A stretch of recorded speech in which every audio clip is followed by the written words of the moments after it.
welcome to the Popper Pages. It is my book vlog where I will be reading samples of different books that I have actually for sale, but also, you know, you can check them out at your library or anything. So if you like what you hear, then, you know, buy it. I will have links to my shop as well as my Instagram and my Facebook. The Instagram has lots of different collage artwork and book blogging, as well as my Facebook. And then my Etsy shop has books for sale as well as blind date with a book. Most of the books I'll be reading from will be from my blind date with a book.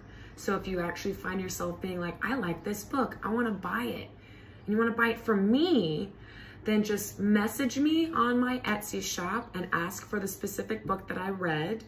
And it's going to be a first come, first serve type thing. So the first person to message me saying, I want the book you read, this book, blah, blah, blah.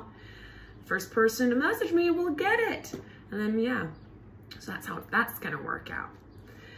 All right. Now, first, I'm going to read a short story from a wonderful book of creepy, spooky fungal fiction. It's called Fungi. This is it. Pretty cool cover. Whoa. Now, I'm gonna read the back to you real quick. A collection of fungal wonders and terrors. In this new anthology, writers reach into the rich territory first explored by William Hope Hodgson a century ago. The land of the fungi. Stories range from noir to dark fantasy, from steampunk to body horror. Join authors such as Jeff Vandermeer, Laird, Barron, and a bunch of others. I don't want to butcher anyone's names. They're right here. Okay. I don't know if you... I wonder if that was backwards. I hope not. I will link... I will write in the thingy comments or whatever all the names. So yeah, let's get started. This one's pretty good. It's called Where Dead Men Go to Dream by A.C. Wise. Another cool thing about this is it has like information about the author. So each one will have different authors, like information and whatnot. I'm gonna skip that. Sorry, A.C. Wise, but I wanna get to the story. Okay. Done being, well, not done being weird. That's never gonna happen. Anyways, Where Dead Men Go to Dream by A.C. Wise. She was the real deal. Jonah had watched her long enough to know, and long enough to know better too. He should turn around and walk away. A woman selling dreams? It was madness. He crushed out the last of his cigarette, but didn't take a single step to leave the crowded train station. No, madness was a razor against his skin every night, trying to recapture the feeling of 100 shards of mirrored glass slicing into his flesh. Love was madness, an infection deep in his bones. Madness was further down the road, this road, full of not knowing and no answers. Shit! He flicked the butt of his cigarette away and made his way toward the woman who sold dreams. Marin was gone. Probably dead. Probably. But he didn't know for sure. All he knew was that she disappeared into the night, and it was his fault. None of the usual avenues had turned up any trace of her. If he wanted answers, then madness or not, it had to be dreams and the woman who sold them. The woman sat among the roots of a vast iron tree in the center of the station. Legs tucked beneath a red skirt spread on the mosaic tile floor like pooling blood. At her back, the trunk twisted up, and overhead branches held up the station's glass ceiling. From each branch, globes, strange moon-colored fruit, hung, ready to light the station at twilight. A cloth holding bones, coins, stones, and leaves, every possible tool of scrying, lay spread before her. She looked up as Jonah approached, tilting her head. You smell of loss. Her eyes were white, frosted with a delicate pattern of mold, like lace over irises that had once been green. Jonah crouched. I'm looking for someone. I heard you sell true dreams. Jonah's voice emerged hoarse from a throat gone parchment dry. The woman said nothing. Filament-veiled eyes looking through his skin to sort his bones, weigh his soul. Sorry, I've made a mistake. Sorry. He rose to leave, but the woman's hand shot out, catching his wrist. Off balance, he nearly tumbled into her lap. He stared at the hand gripping his arm. A swirling pattern of white, blue, and green covered the back of her hand, spiraling up beneath her sleeve. Not a tattoo, not ink, mold. You're looking for a dream? She leaned close, flashing teeth as evidence of her pleasure at his discomfort. They were stained dark, and Jonah doubted the stains came from tobacco. He couldn't begin to guess the woman's age. Anger or something like it hardened the lines around her mouth and put a bitter light in her eyes. She might have been 10 years younger than him, or 10 years older. How much? Let's see. The woman had laid a hand against her cheek. Where her fingertips touched, Jonah felt tacky strands, like a spider gossamer pulled from beneath his skin.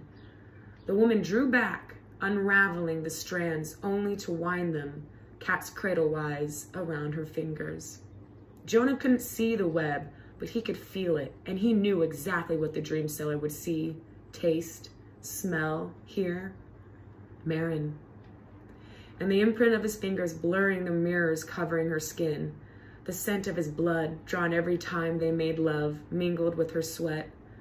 Murmured words and tiny sounds of pleasure. The beating of his heart, too loud inside his skin. Love. The coins in your pocket, all of them. The dream seller leaned back. Jonah filled her palm. She weighed silver and gold before vanishing the coins too quickly for Jonah to see where they'd gone. Not here. The woman lifted the hem of her skirt, drawing a card from the top of her boot. It bore an address on Bergamont Street, in the old quarter. Come late tonight. I have what you're looking for. Light skittered across the blade. He couldn't quell the shaking, not completely. Never could, not since Marin had disappeared. Jonah gripped the handle and drew a long, shallow cut along his thigh. He sucked in a breath, flicked drops of red from the razor's thin edge. His pulse steadied. The pain centered him. Still, memories unfurled. Marin's tongue gathered sweat and blood from his skin. She raised her head long enough to smile at him. I'm sorry. I didn't mean to hurt you. I know. Jonah stroked her hair, breathing her in. She smelled like glass, which smelled like nothing except her. She smelled like Marin, the scent only intensified by sex, heightening her herness and as her skin slicked bright under his touch. Jonah liked to believe Marin was most herself after they made love, as if she came more sharply into focus when they touched, her essence clarified in the afterglow of sex. Another shallow cut, matching the first. The pain faded too fast, but in the blood sting, the razor slice, he could almost reach her. He could unwind time and hold her again. Marin's eyes were the same shade as a mirror's covering her skin. No color, and every color, catching the light, reflecting whatever was around them. They became sunset and starlight, moonglow and new leaves. They encompassed his world. Come on, let's get you cleaned up. He took her hand, leading her from the bed to the bathroom. He filled the claw-footed tub, the one luxury his cramped apartment had. Steam billowed, clouding her glass. The water swirled pink as she lowered herself into the tub. Don't you want to wash too? She trailed her fingers in the water. I'm in no rush. Jonah wrung excess water from a sponge. I'll clean up later.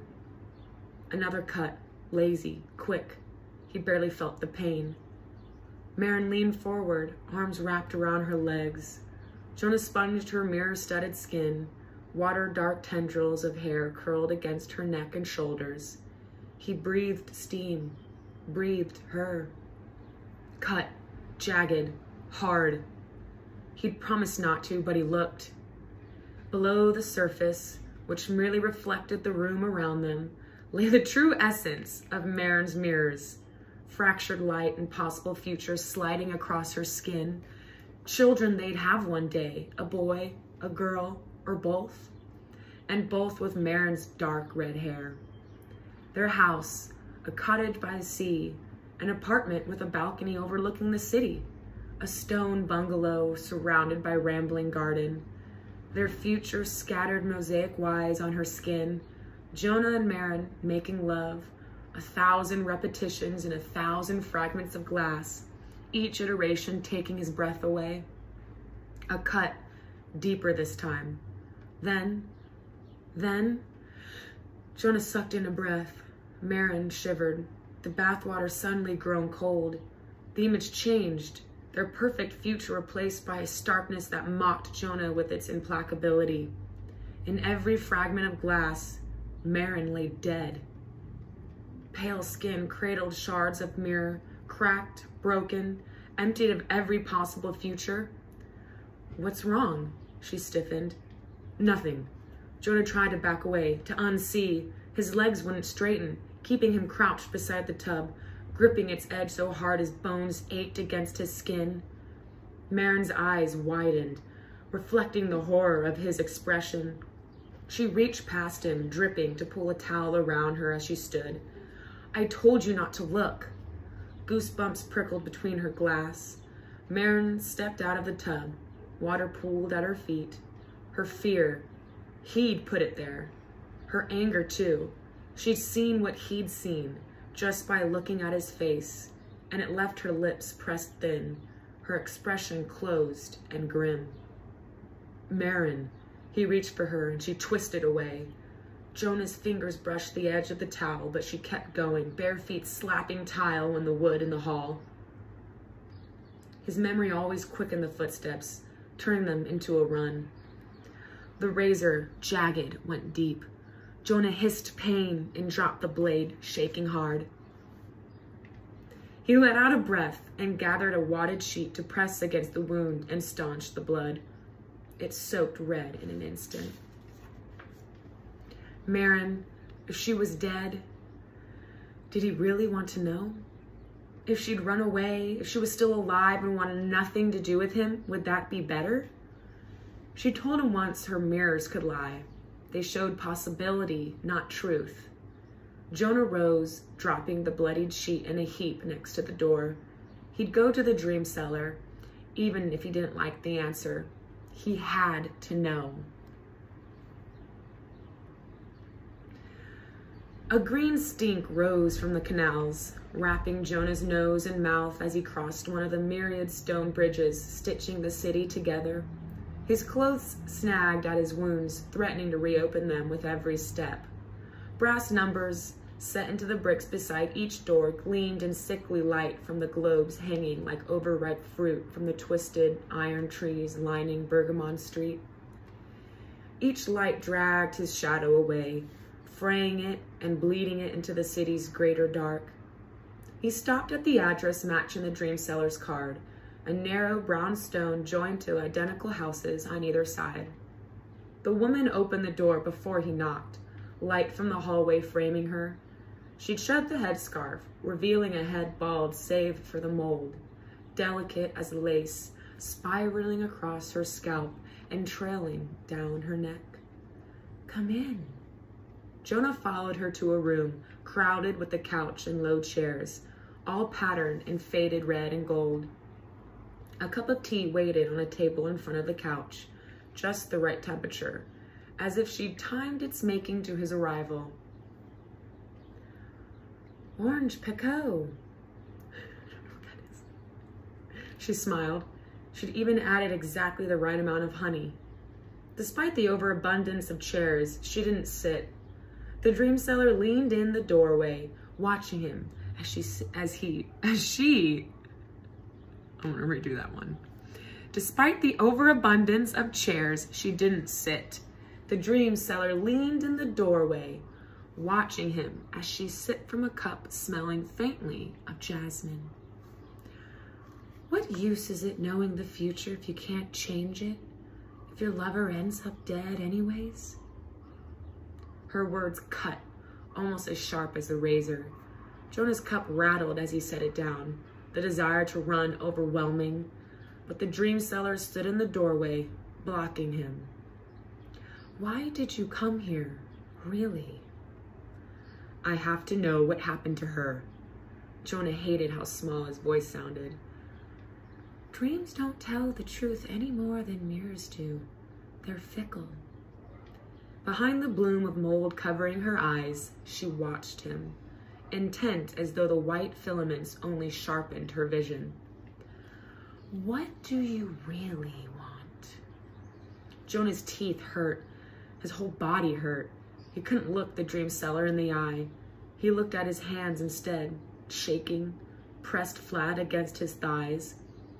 I want Marin to forgive me. Ah, she nodded.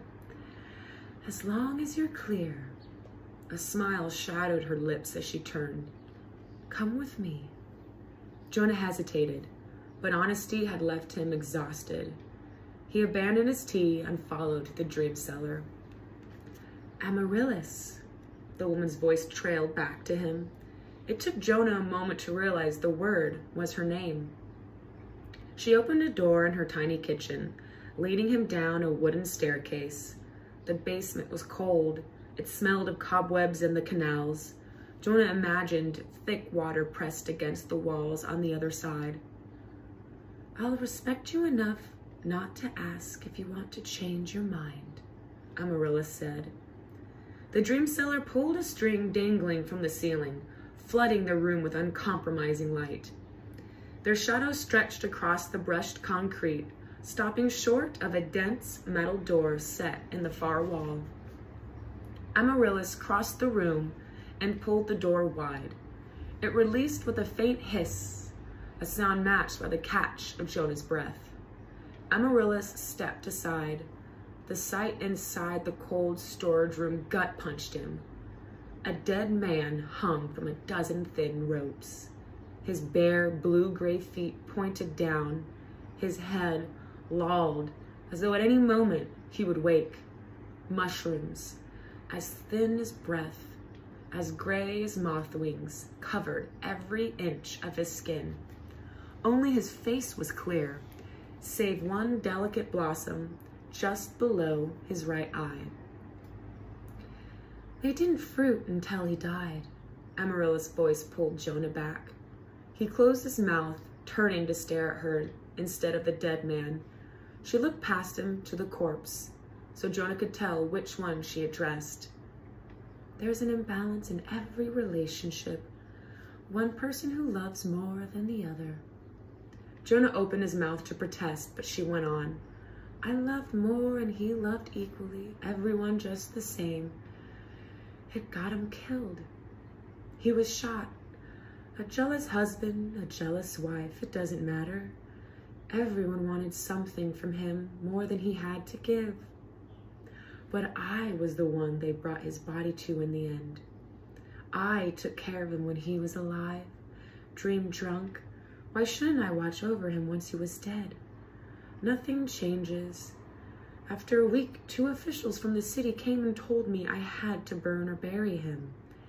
They said I couldn't let him lie there and rot. It wasn't safe, wasn't sanitary. But I knew and I kept waiting, and I was right. He didn't rot. He bloomed. Amaryllis plucked the mushroom from the dead man's cheek. She held it up to the harsh light, letting it shine through to show the delicate gills underneath. The mushroom's cap was so thin a breath might melt it. Jonah held his. She twirled the stalk, pensive, eyes fixed on the mushroom now, and still not on Jonah. When he was alive, his skin grew with poppies like the color of blood. Amarilla's mouth shaped a wistful smile. Her lover hung, dead, not dreaming, or dreaming, not dead, ready to wake at any moment and stop Jonah's breath by opening his eyes. Had he felt it when she plucked the mushroom from his skin? Did it hurt?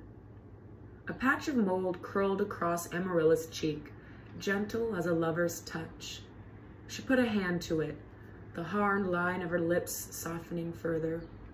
Amaryllis held the mushroom out to him. Let it melt in your tongue, and you'll find your way to where dead men go to dream.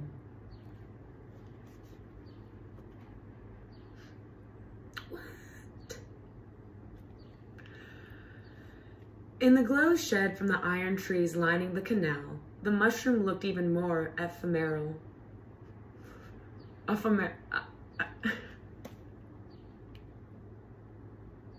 Jonah brushed the cap with one finger, wondering why it didn't bruise. He leaned against the low wall of the bridge crossing the canal. The night smelled green and black. What was better as a last image? Marin running away from him, angry and frightened, or Marin dead, her mirrors cracked and empty? It wasn't too late. He could still change his mind. Jonah set the mushroom on his tongue. It melted the instant he closed his mouth, tasting of dust-turned wine, butter and deep cold, not earth, but the worms moving through it. Not the worms, but their dreams.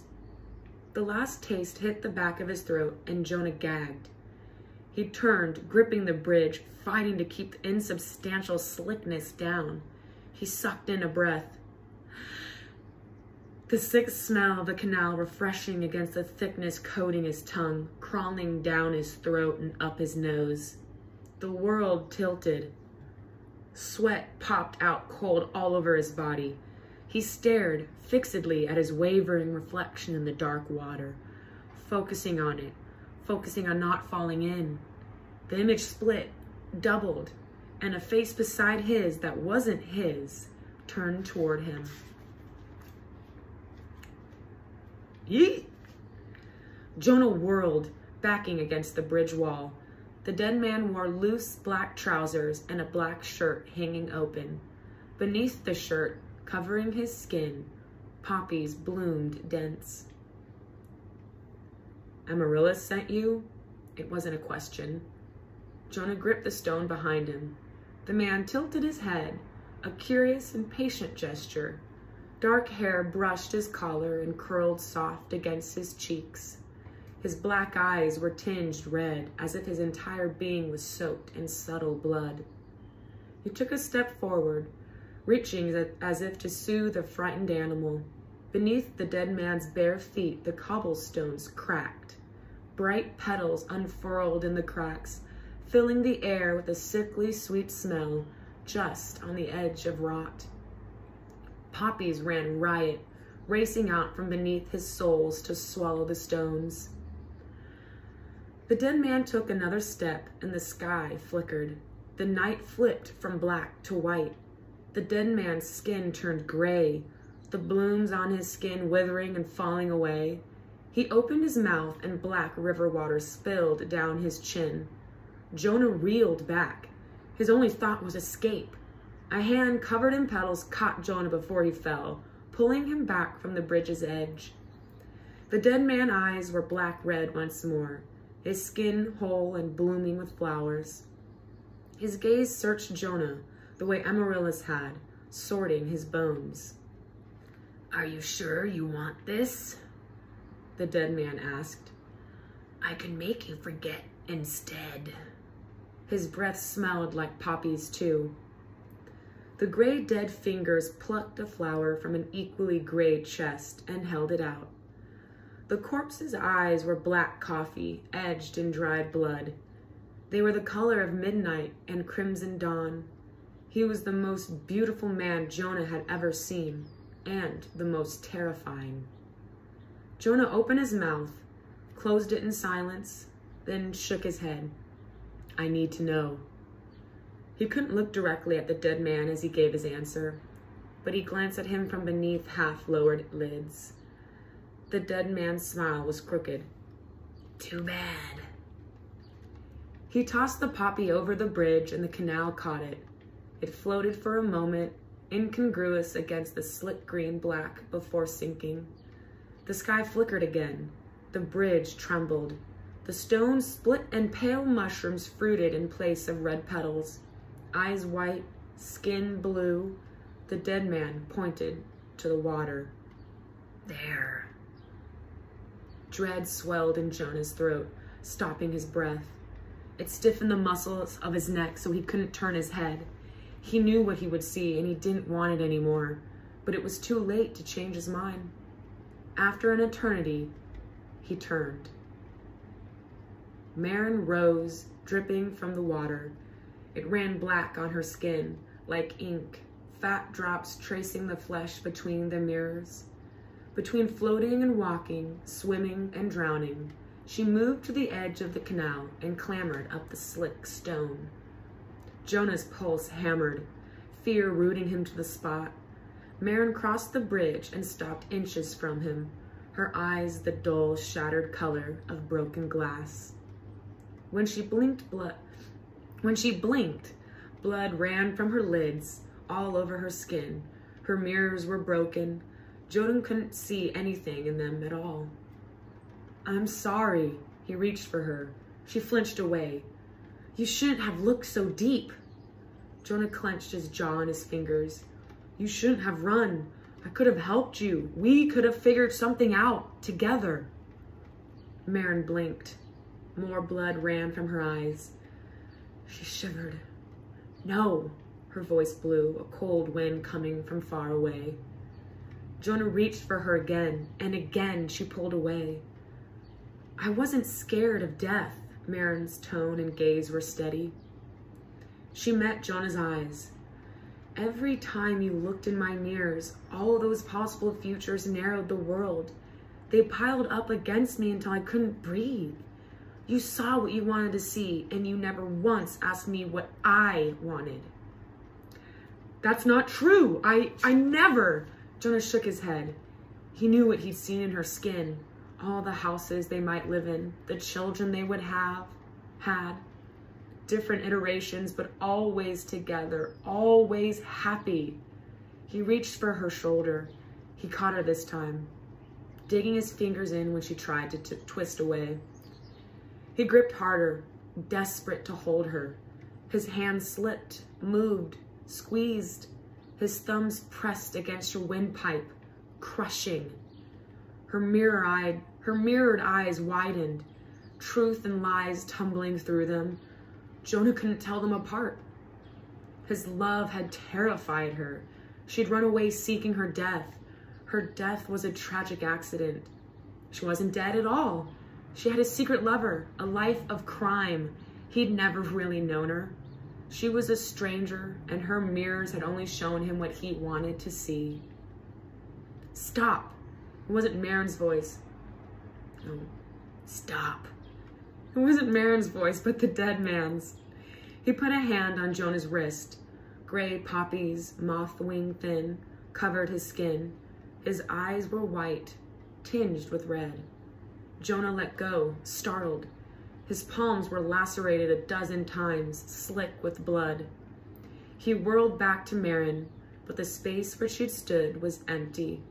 The only evidence of her, the black water pooling on the stone. Everything had gone wrong. He'd meant to say he was sorry. He'd meant to fix everything. And now it was too late. Again. You should have taken the forgetting. The dead man fingered the edge of one of poppies growing out of his skin. A delicate mushroom flower. Is it too late? Probably. For you. The dead man's smile flickered like the world, the sky shivering back from white to black. The air smelled like poppies. His smile tasted like oblivion. But then again, dreams are strange and fickle things. Jonah blinked. He stood on the bridge alone, the thick haze of the canal rising around him. The iron trees shed haunted light. There were no flowers, no mushrooms blooming between the cracks in the stones. The stars hadn't shifted an inch. The night went on just as it had been before, as though he'd never dreamed. Jonah ran a hand over his scarred flesh, the latest cuts just beginning to heal. They itched and he rolled back his sleeve. It might have been a shadow, a trick of the light, but he thought he saw a faint tracery of mold between the red and white lines. The scent of crushed flowers mingled with the chill scent of a room beneath a small, furniture-crowded house. He thought of eyes frosted white and eyes the color of black earth, soaked in blood. Maybe it wasn't too late. Dreams were strange and fickle things, after all. Well, there you go. Really good. There's a lot of really great stories in here. Yeah, let's look at the cover again, because that was pretty cool. Like I said, you can always try and see if this is at your local library or bookstore, or you can purchase it from me on my store. Remember to message me first if you want a specific book I've read, and then buy it from the Blind Date with a Book section. And, you know, check out some really cool art I do on my Etsy and Facebook, or Instagram and Facebook. Yeah, I'm Megan, and I just read you a really cool, creepy story. And I hope you have a wonderful day, and I hope that no fungi come and take you away and kill you. And there's this one story in here, oh my gosh, it has to do with feet. Ooh, yeah. Yeah, yes, but also, ooh, no. So thank you for joining. I'm gonna be doing this hopefully once a week, reading a sample from different stories, books that I have available, but you know, you can find them anywhere. Oh, and whenever you order a book from me, no matter if it's a blind date with a book or one of my nonfiction or book series where you can see what you're getting, all of them come with homemade bookmarks, stickers, and other secret fun surprise items, so you'll always get a little something extra. So yeah, thanks guys. Come back, like and subscribe, share, and laugh and enjoy, and I hope your nightmares are full of fungus.